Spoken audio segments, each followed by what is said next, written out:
Good afternoon, everyone. Thank you so much for joining us for today's webinar, Addressing Challenging Behaviors. My name is Cody Somerville, and I'm a program specialist here in the Early Childhood Education Division at the Texas Education Agency. I'm excited to spend the next 45 minutes or so with you talking about an important topic and supporting our youngest learners.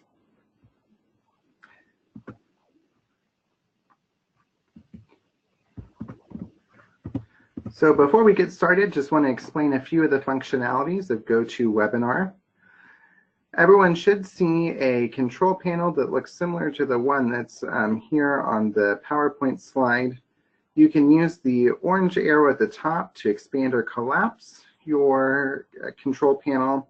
There's also a chat box and question box, and you can use the drop-down menu to respond to one of the organizers or to the whole group. I do ask that you limit questions to the content being presented. As we think about today's content of challenging behaviors, we want to make sure that we are not typing any scenarios of specific students in, that might be in your classroom. So please limit your questions to content that I am presenting, and we will talk about how to get specific help with particular students that you might have in mind as we go through today's webinar.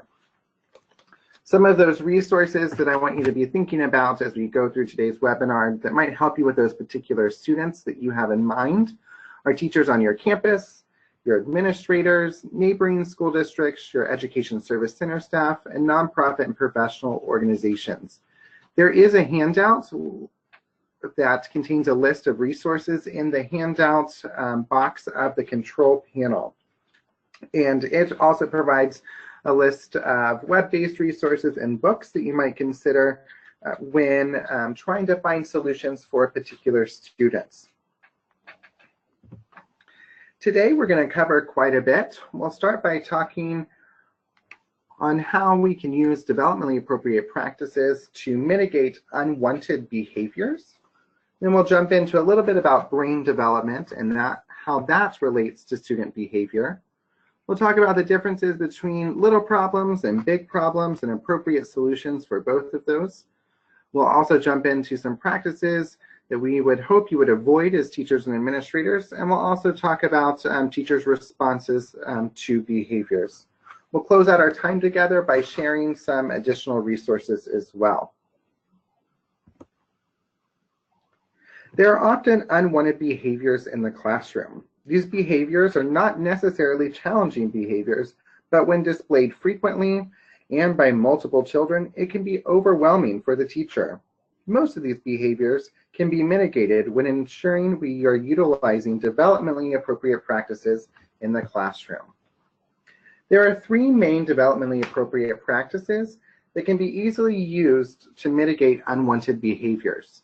These include making sure we're matching instructional practices to meet the needs of the developmental needs of young children, making sure our learning environments are safe, welcoming, and support self-regulation, and lastly, that we're building positive relationships with family. When we think about matching our instructional practices to the developmental needs of students, we have to consider a few different things. The first is the age of students and what the developmental characteristics of the specific age group is that you're working with, but also the needs of the particular student. We know that young children learn best when they're provided a variety of play opportunities and time to engage in play. The time to engage in play is the critical point here.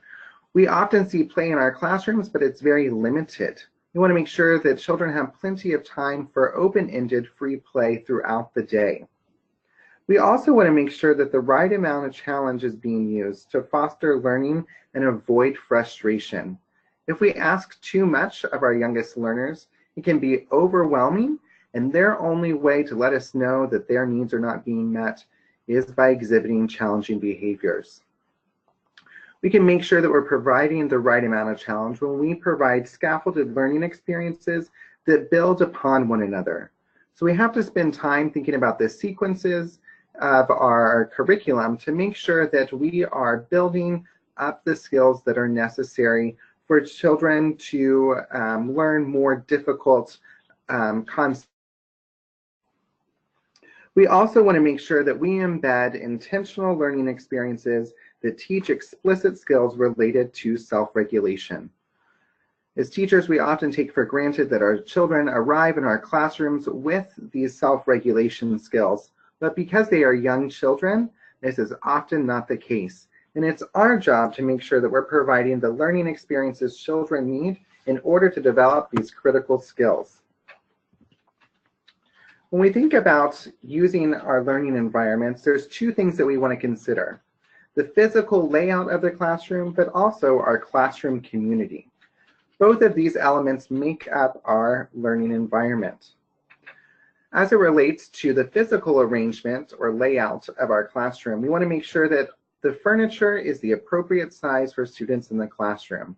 This helps make sure that they're physically supported by the furniture and materials in the classroom to acquire the skills that they need. We also want to make sure that the materials that are used to foster learning and development are connected to the interests of the children that we're teaching and also reflect their diversity. If children are not engaged because they're not interested in the materials, this often leads to unwanted behaviors. Young children can often get overwhelmed. There's a lot of new things happening in the classroom, a lot of new experiences and new people, and they often need a quiet, calm place where they can go to regroup and to process their feelings. So we want to make sure that there is an area that children have access to for this purpose. This is different than a timeout area. This is not timeout. This is a self-selected quiet place where children can go to process their thoughts and their feelings. When thinking about our classroom communities, a strong classroom community offers children authentic opportunities for meaningful connection. Connection helps children feel safe and supports optimal social and emotional development. Connection can occur by providing children with jobs that contribute to the classroom community, using rituals such as greetings and transition songs designed to promote unity, and allowing students to help develop classroom rules. We also want to make sure that as teachers and administrators, we value problem solving and conflict resolution by teaching children how to engage in these processes and providing them time to use these tools.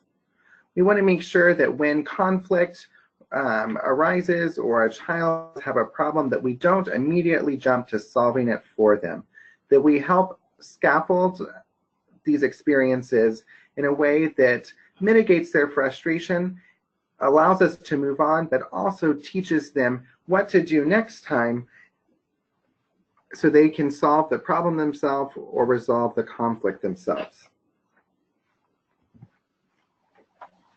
The third developmentally appropriate practice that we hope to see in all classrooms is strong and positive relationships with families. Connections are not only important for children, but also for families. This connection needs to start at the beginning of the year. It will be maintained with an intentional plan for regular communication with all families. Make sure that you are having positive communication with families and not reaching out just because there's a behavior or academic concern. Call families to let them know something positive that their child did. It'll brighten the family's day and let them know that you believe in their child. Always remember that each student in your class is a family's most special person. And how would you like someone to talk about your most special person? Probably not in a negative way. When communicating about behavior, avoid labels and focus on describing behaviors. For example, if a child hits another child, instead of saying, "Your child is mean," say, "Your child hit another child." This avoids the appearance of you judging someone else's most special person. We're now going to move on to talking about child development and how it relates to behavior. Behavior is directly connected to child development. Understanding child development and brain science can help teachers and administrators more effectively support young children experiencing challenging behaviors.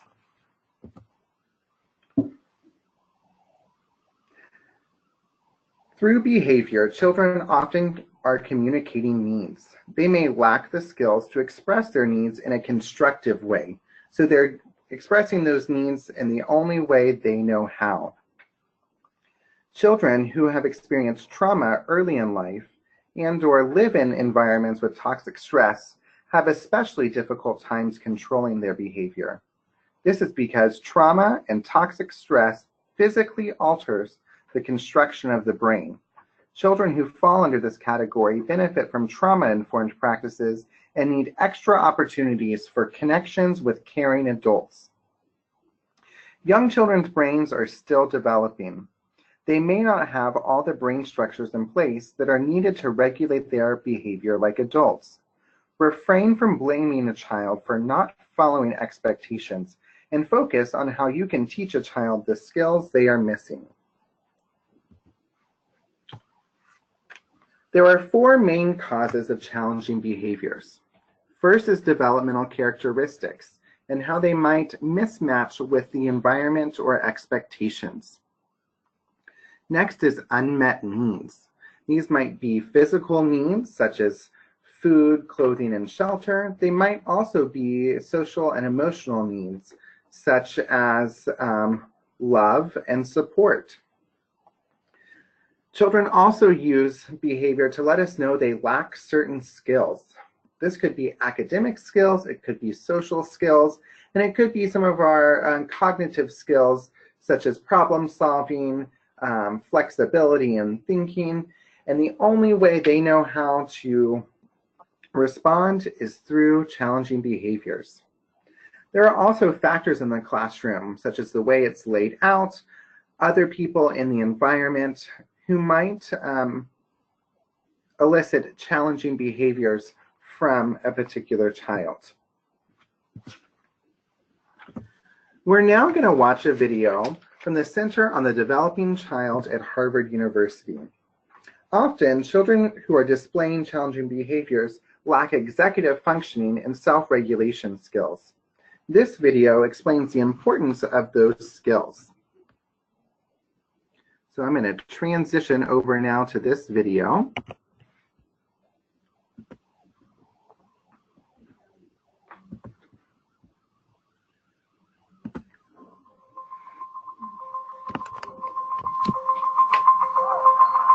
Science tells us that brains, minds, are built, not born.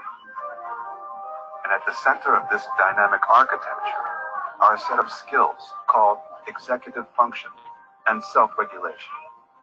Children's self-regulation and executive function are key ingredients in. So I think it might be kind of a jerky output on your end. I'm going to give it a moment just to buffer a little bit. On my end, it's pretty smooth. So it might just be the amount of video that's going over the system. Back is that just a little bit.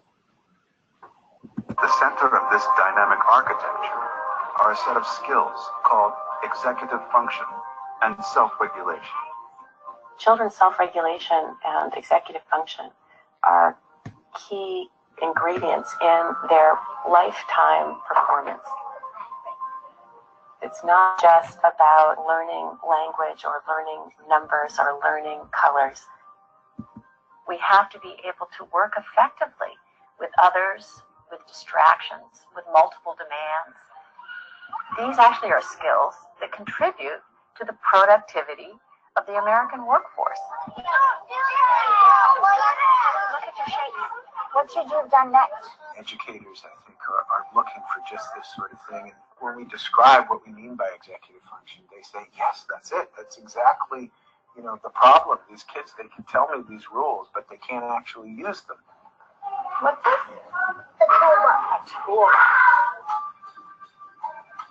What is executive function? safety goggles. Probably the best way to think about it is sort of like an air traffic control system in the brain. Just like an air traffic control system has to manage lots of airplanes going on lots of runways and really exquisite timing and so on. A child has to manage a lot of information, avoid distractions. We really think of it as involving working memory and inhibitory control and mental flexibility. Take a situation where a child is having to take turns. So first of all, the child has to have inhibitory control. The child has to be able to stop whatever he or she is doing and let the other child take a turn.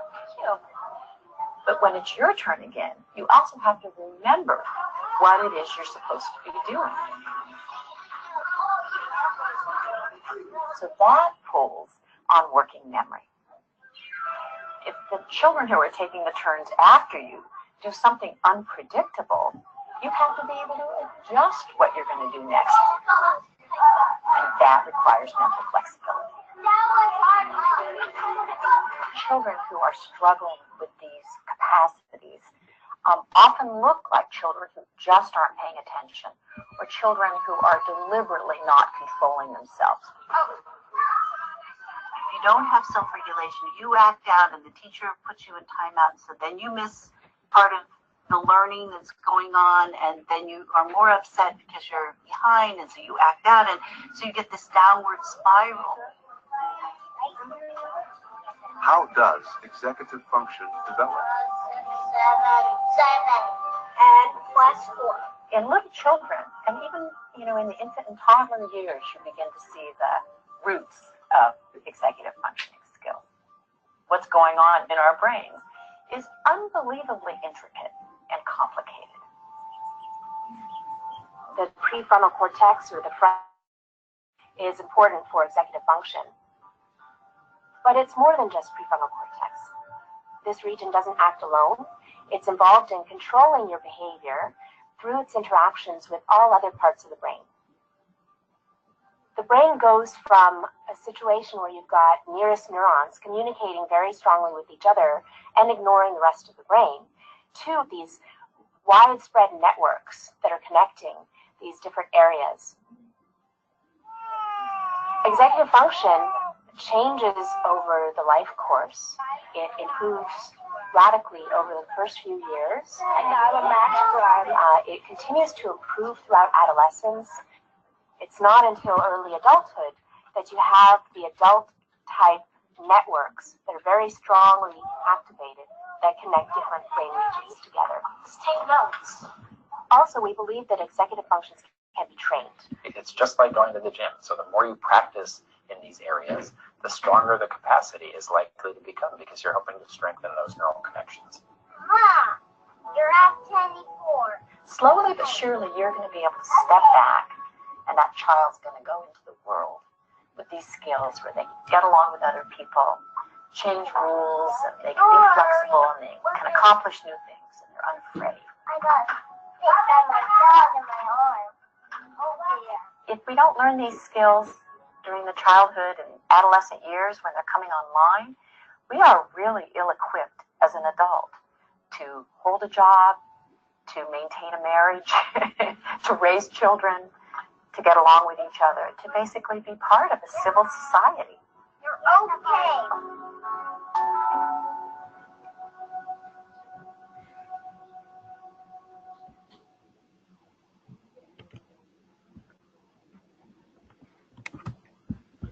So hopefully you found a few of some of that information that was shared in that video helpful. I know it's also always helpful. They said that what is going on in a child's brain is unbelievably intricate and complicated. And it's hard in the heat of the moment in a classroom to remember that.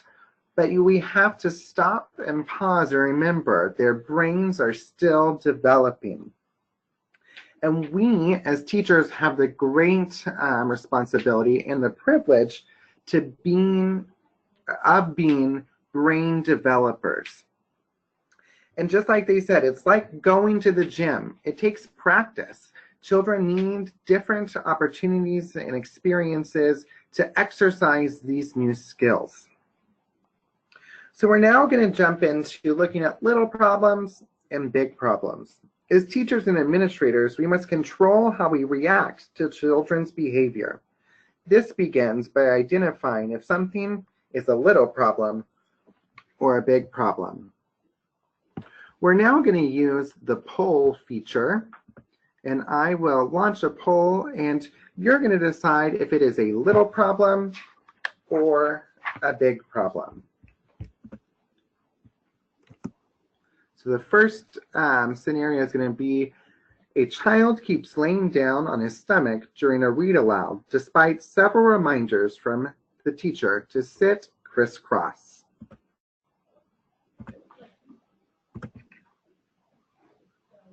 Is this a little problem or a big problem?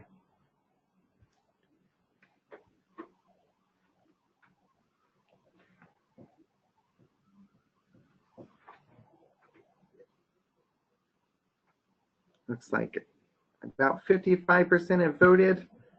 We're going to hold it open just for a few more seconds.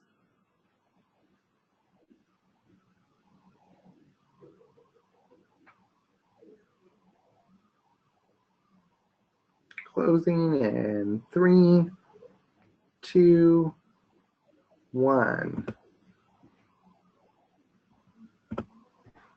So we can see that 97% said it's a little problem. And that's right. It is a little problem. It's not affecting others. It might be irritating to you as a teacher. You might think it's showing other children that they don't have to follow expectations. But it also may be an indication that the child does not have enough trunk support to sit up for long periods of time. Or it could be that your read aloud is too long and is not matching the developmental characteristics of the students in your classroom. I'm going to move on to our next poll, which is every time a child does not get to go to the center of his or her choosing, the child hits another student.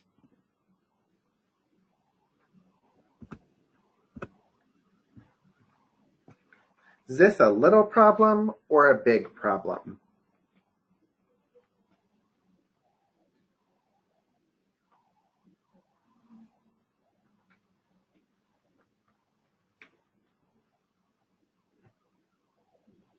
We're about 65% voted. You can give us just a few more seconds to cast our votes.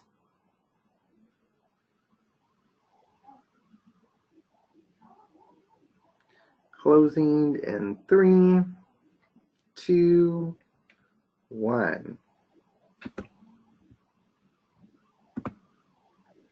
So 95% of folks said this is a big problem. And it is a big problem when another child is showing aggression towards another child. But this can be solved easily if you have the right skills. We're now going to show our last scenario.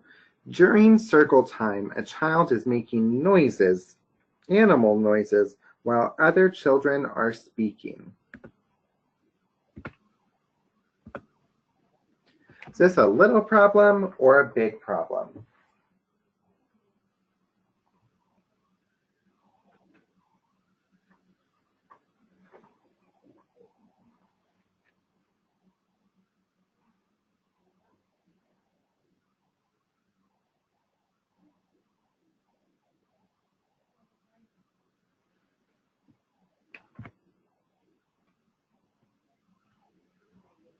And closing in 3, 2, 1.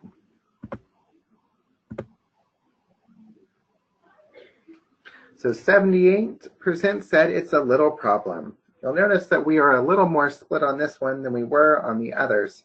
It is a little problem, but can definitely seem like a big problem when you're in the middle of circle time and you don't know what to do. There's a number of reasons this child could be making animal noises. One could be circle time is just going way too long. The second is You've never given this child a chance to speak throughout circle time, and so they're doing the only thing that they know how to get other people's attention, and that is by mooing like a cow.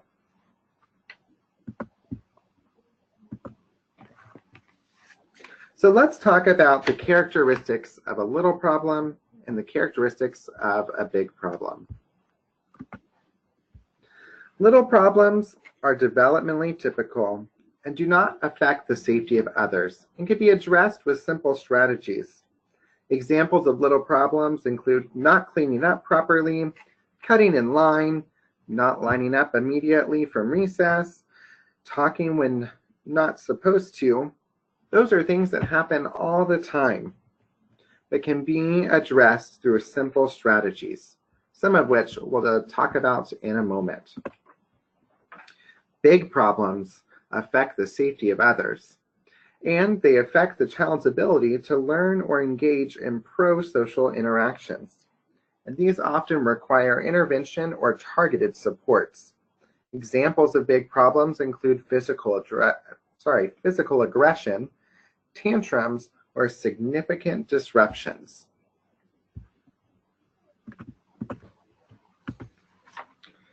So let's turn our attention to discussing how we address those little problems. First is by teaching the desired behavior. Children do not always know what is expected. Young children's working memory is still developing, and just because you said it back at the beginning of the school year doesn't mean they're going to remember in October. It's time to reteach. Plan time to teach your desired behaviors at the beginning of the school year and when new students join the class. Also, as you notice children forgetting expected and desired behaviors throughout the year, pause and take time to teach again. Make sure you explain the expectation and why it is needed. This can occur through modeling the expectation or using something like a social story. It's also important for children to practice the expectation so they know what it looks like, they know what it sounds like, they know what it feels like. A good way of doing this is by having half the class model and half the class watch, and then switch. Also, if students do not follow expectations, remind them of the expectations and take time to practice again. This might require some one-on-one coaching sessions. So if a certain child is having difficulty with a specific behavior, make time in your day to pull them aside and teach them the expectation. We also want to focus on reinforcing the positive behaviors. This can be accomplished through acknowledging a child who is doing what is expected. So if you're in circle time and you do have that child who's making animal noises, instead of addressing them, address another student who is doing the right thing. We want to acknowledge the child, though, when they are doing what is expected. So if you have that child who often is doing what is not expected, be on the lookout for those few opportunities where you do have the chance to praise them for doing the right thing. When we are praising students for following expectations, we want to avoid general praise, such as good job or good girl or good boy. We really want to name what we see. For example, I see Scott is following expectations. He has his listening ears on and is sitting with a calm body. This shows or reinforces what the expectation is and also gives other students a visual of what the expectation is. Another strategy for addressing little problems is changing it up. Children's behaviors are often the way they express their needs, and many little problems are often a cue that it is time to move on. This might be moving on to the next lesson, or providing a brain break, or just changing your setting. So maybe you have children sitting on the carpet and you are getting halfway through a read aloud and you can see they're starting to be restless or little problems are starting to pop up, have everyone go to their tables and read to them while they're at their tables. A simple change in the setting can help mitigate some of the little problems that you are seeing. So let's turn our attention to addressing big problems. Big problems can often seem daunting and overwhelming. So it's important to focus on one behavior at a time. Well, how do you decide what that one specific behavior is going to be? Well, think about it from your perspective. What's that one specific behavior that if it went away, would just make your life a little easier?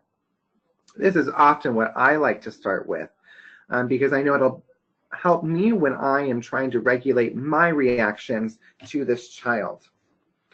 But make sure you're choosing something manageable. This might require you to break larger behaviors into smaller components.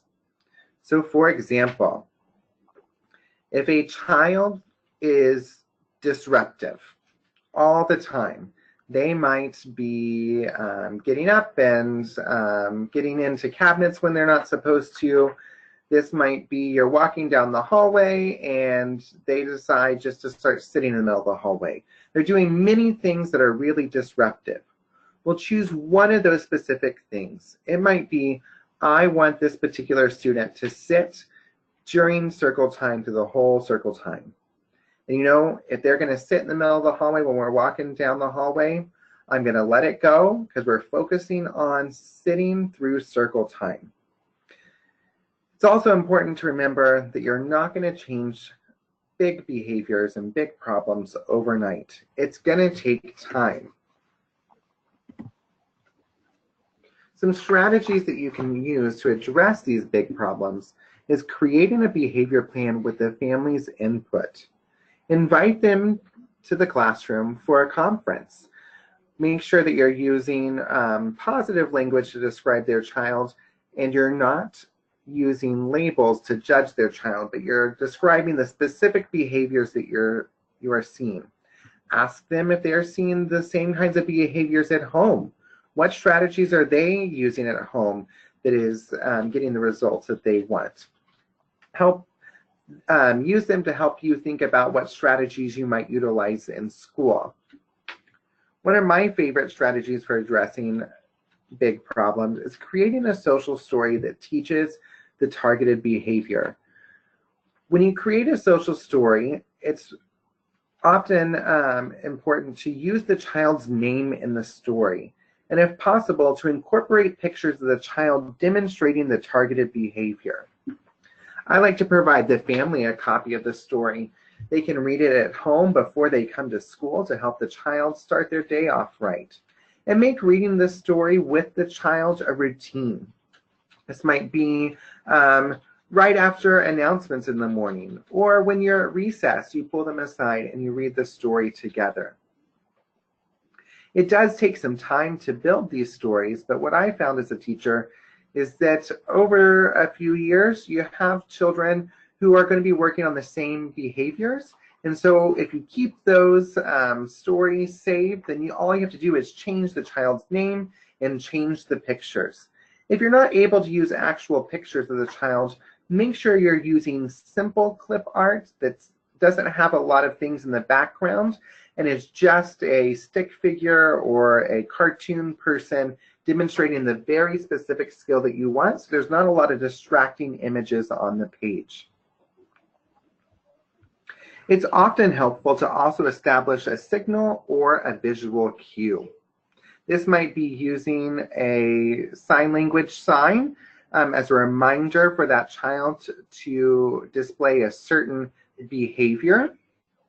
It could be if you tug on your ear and you wink at a student, they know what it means. But before using a signal or a visual cue, you're going to have to set time aside to practice with the child. You could also find visual cue cards that you might make small copies of and put on your lanyard around your neck that you can hold up as visuals to that child to show them what they need to do. Children process visual images much quicker than they process verbal information.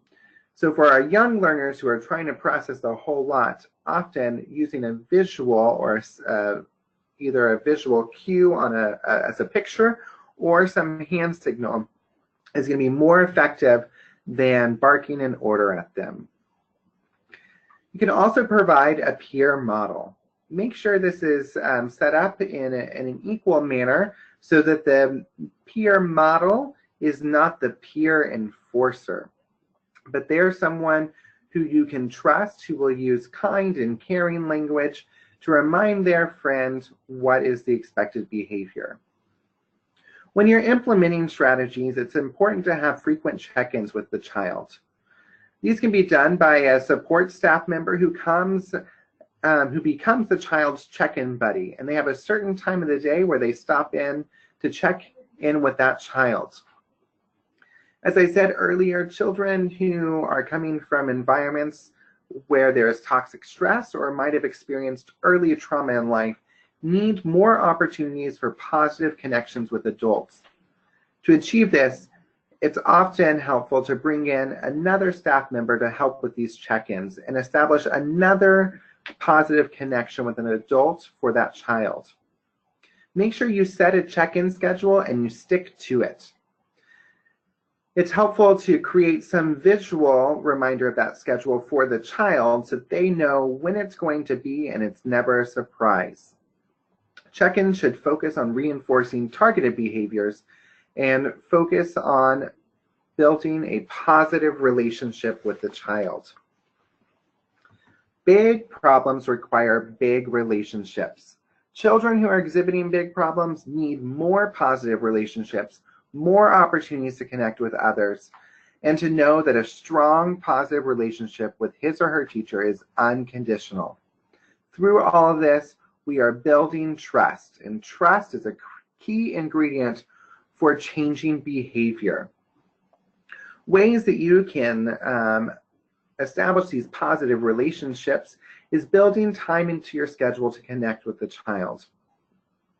I know that when I was teaching, some of the ways that I would do this is I would make time to eat lunch with that particular child, or maybe in the morning if I knew they were a kid who got here bright and early and maybe were waiting down in the cafeteria or the gym or outside in the hallway, I would invite them in and we would work on different things in the morning to help us get ready for our day.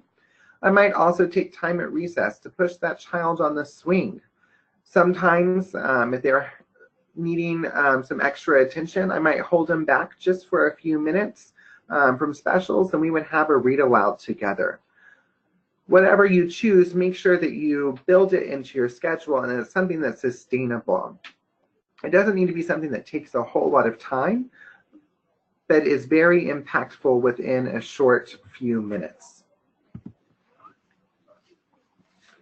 When we are trying to address challenging behaviors, there are several practices that we want to avoid. We want to avoid taking away recess. Often our children who are experiencing challenging behaviors need that open-ended time for large gross motor movement. And we are working against ourselves when we take away recess from them. They need that time to burn off the energy. So find other ways to let them know that their behavior is not wanted than taking away recess. We also want to avoid taking away centers. Play is a critical tool for building a student's brain. And when we take away opportunities for them to play, we are taking away opportunities for their brain to be fully developed. Play is the only way that certain parts of our brain can be developed. And so we are further hindering that child from building the brain that they need to then exhibit the skills and knowledge and behaviors that we would hope. We also want to avoid using clip charts and color charts. These do not teach children what to do. They teach children what not to do, but then they often don't know what to do instead. Children are doing the best they can. They are showing you the skills and knowledge that they do have. So when a child is talking out of turn, or a child throws a tantrum by saying, go move your clip down or change your color to red, you're not building the skills that teach them what to do instead. Happy and sad face family notifications do not provide families enough context about behavior. They can only say to their child, I see you had a sad face day. What did you do? A child may not remember. When a child is throwing a tantrum or exhibiting a really challenging behavior, their brain does not have the capacity to store that memory and for a child to recall that later in the day.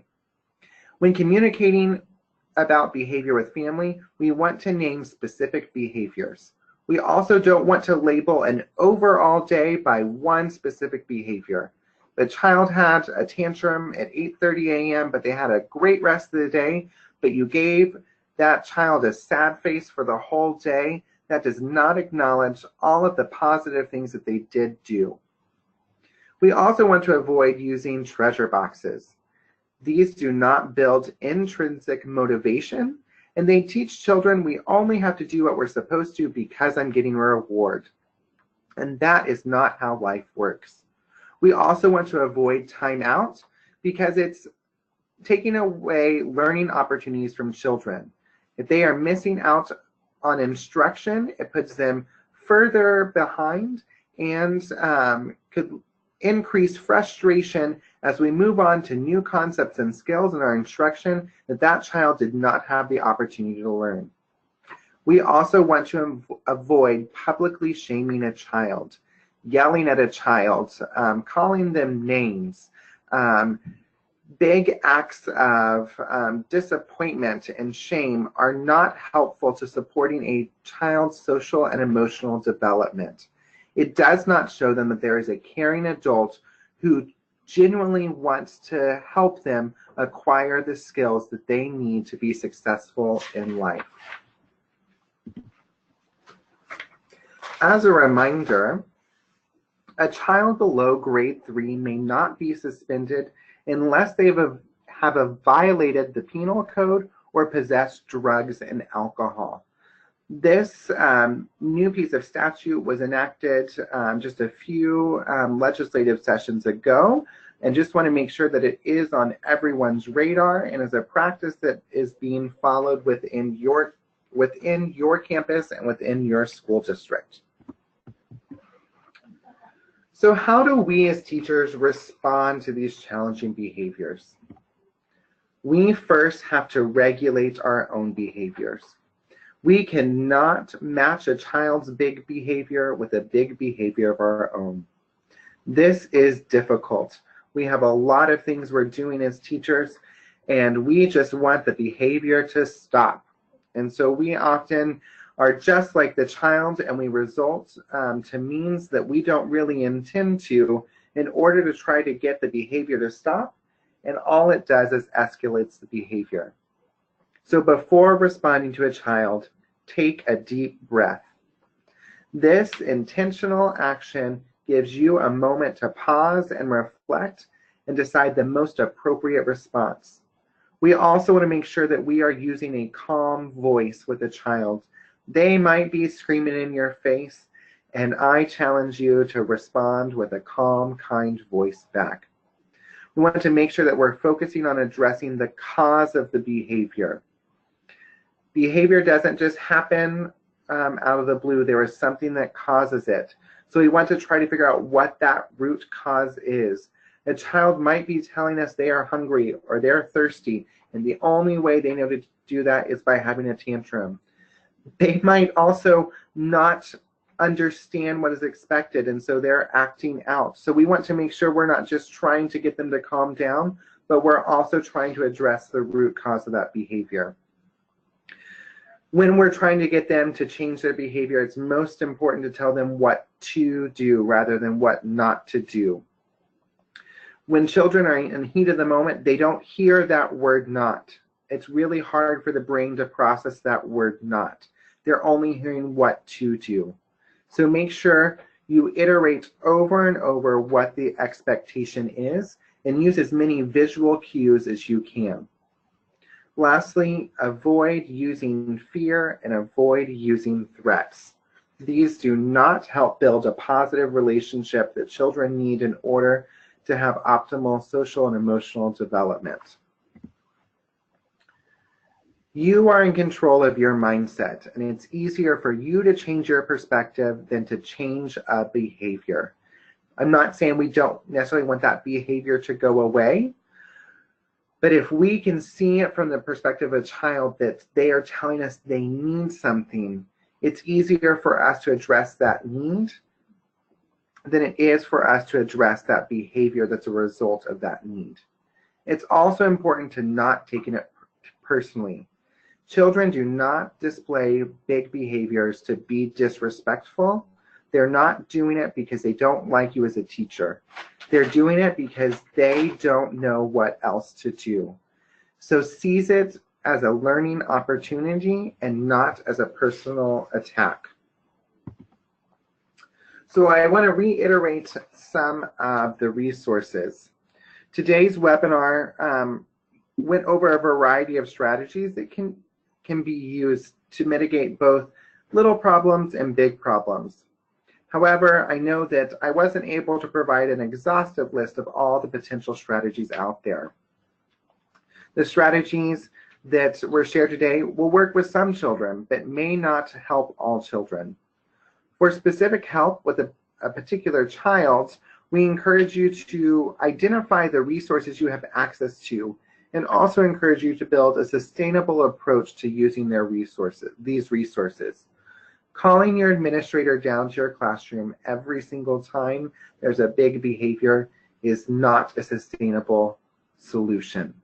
Figuring out how to work with the administrator to either get more support for this child or to get you the resources that you need to help build the skills with this child would be more sustainable than always relying on an administrator to help extinguish these challenging behaviors. There are a number of resources besides your administrators, and they include the teachers on your campus. This could be teachers within your grade level or another grade level. Between you all, you have a wide range of experience and have seen a wide range of children, and together can come up with helpful solutions. If you're in a small rural district and maybe you're limited in the number of the number of teachers on your campus, say there's only one teacher per grade level, and the kindergarten teacher is having a hard time, and the pre-K teacher doesn't know how to help, and the first grade teacher doesn't know how to help, reach out to a neighboring school district. I'm sure that other teachers outside of your district are also willing to share resources with you. You also have access to some incredible staff at your Education Service Center. They typically have both early childhood staff, but they also have behavior support staff that can come in and provide resources. There's also a wide range of nonprofit and professional organizations who develop both web-based and print-based materials. For a list of some of these materials, please see the handout section of your control panel. I want to thank you all so much for being with me this afternoon and taking a bit of your day. I know it's late in your day and you are all tired from the exhausting work that you all engage in. I'm going to take a little bit of time before we close out to answer some questions. I'm going to open up our control panel, my control panel, and look at some of these questions. As a reminder, I won't field any questions that are specific scenarios to students, but if you have any questions about the content that I presented, I'm happy to answer those at this time. Please type in your questions in the control panel under the Questions tab.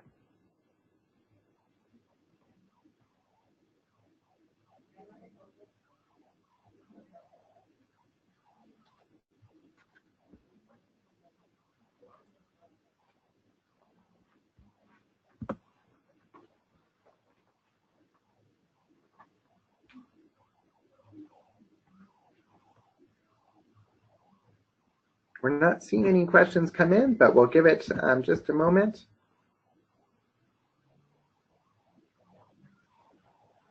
So I see one question on how do we get an invite to the session on LRE for PPCD.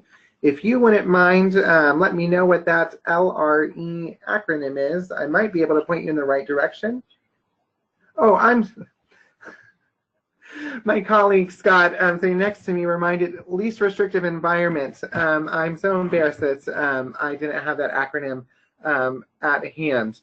How do we get an invite to the LRE session for PPCD? This might be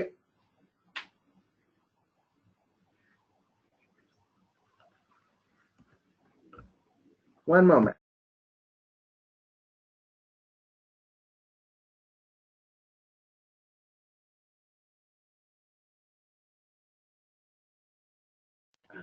Oh, gotcha. I'm sorry. That was some chat going back and forth. Someone, Scott had asked in the chat box, what are some sessions that you want to see? And someone said session on least in restrictive environment for PPCD, and someone else wanted to know how they get access to that.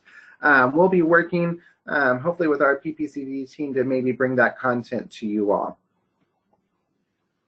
So we're seeing a few questions about is this information going to be available after the fact, and it will. We will be posting a recording hopefully in the next few days of this webinar on our website, along with the PowerPoint and the handout, so you can access that and share it with colleagues and teachers in your district. I see a few more questions coming in. Let's see here.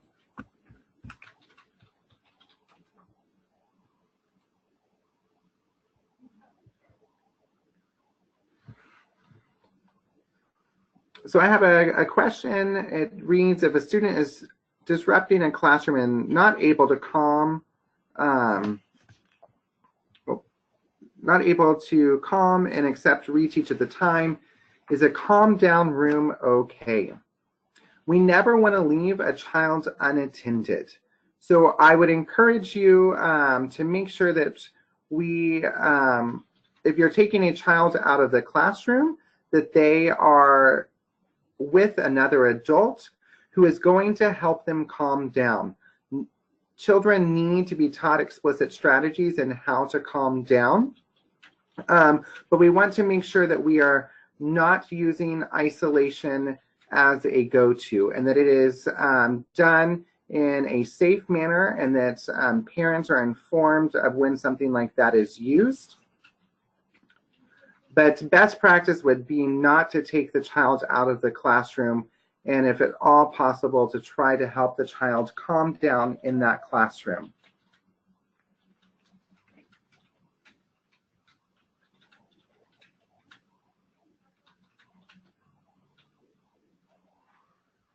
So I see a question on what are other ways than taking a deep breath and speaking calmly do you recommend for a big problem?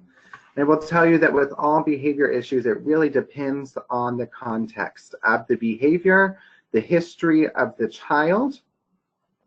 So while you are using a calm voice, it does not mean that you cannot be direct and commanding of the child.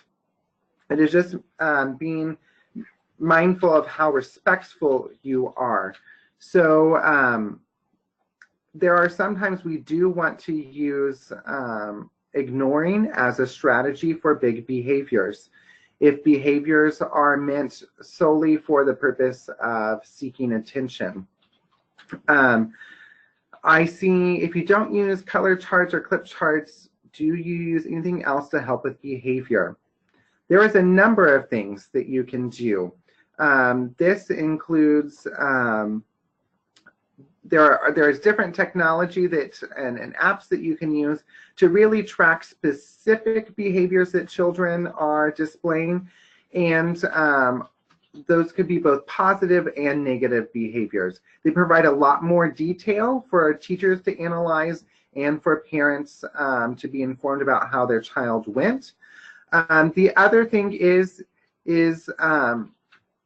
there are ways to have check-ins with children who are having those big challenging behaviors, because often those color charts and clip charts we only use with the children who are having those big behaviors, because they're the only ones, remember, that we need to tell them, go change your clip up or down. Children can benefit from visual reminders of how they're doing, but this needs to be done in a private manner. There are different ways that this can be done, and it's through visual schedules. And children, if they have a visual schedule and then there's an empty column next to it, they can themselves do things like a check mark or an X to think about how they were doing. Maybe that's during circle time, and then the next is during centers. There's a wide range of things that can be done, and I'm sorry I can't give you more specifics right now. We got a lot of different questions coming in. I'm going to try to answer a few more.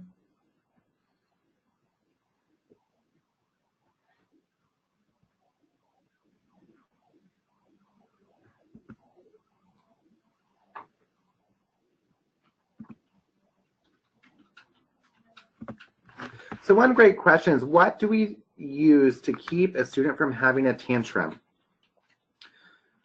One thing to do is look at what we call antecedents, and that is the root cause of the behavior. So look what is happening before a tantrum occurs. This is going to take a few tantrums in order to then identify what those antecedents are.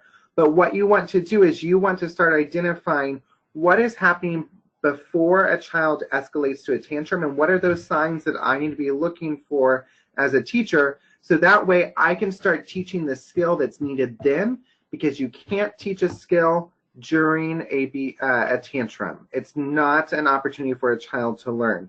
So as a teacher or administrator, you want to start trying to identify the indicators that a tantrum is going to happen and look to address the child's needs then.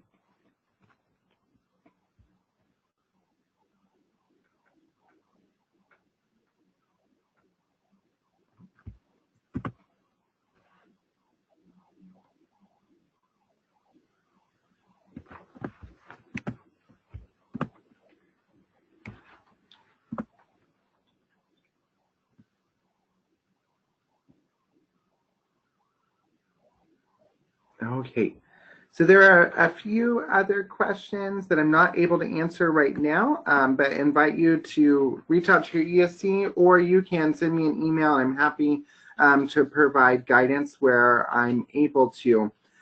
Thank you all so much for your time today, and appreciate your dedication out there in the field to our youngest learners here in Texas. Be on the lookout for the recording of today's webinar and the posting of handouts. Have a good one.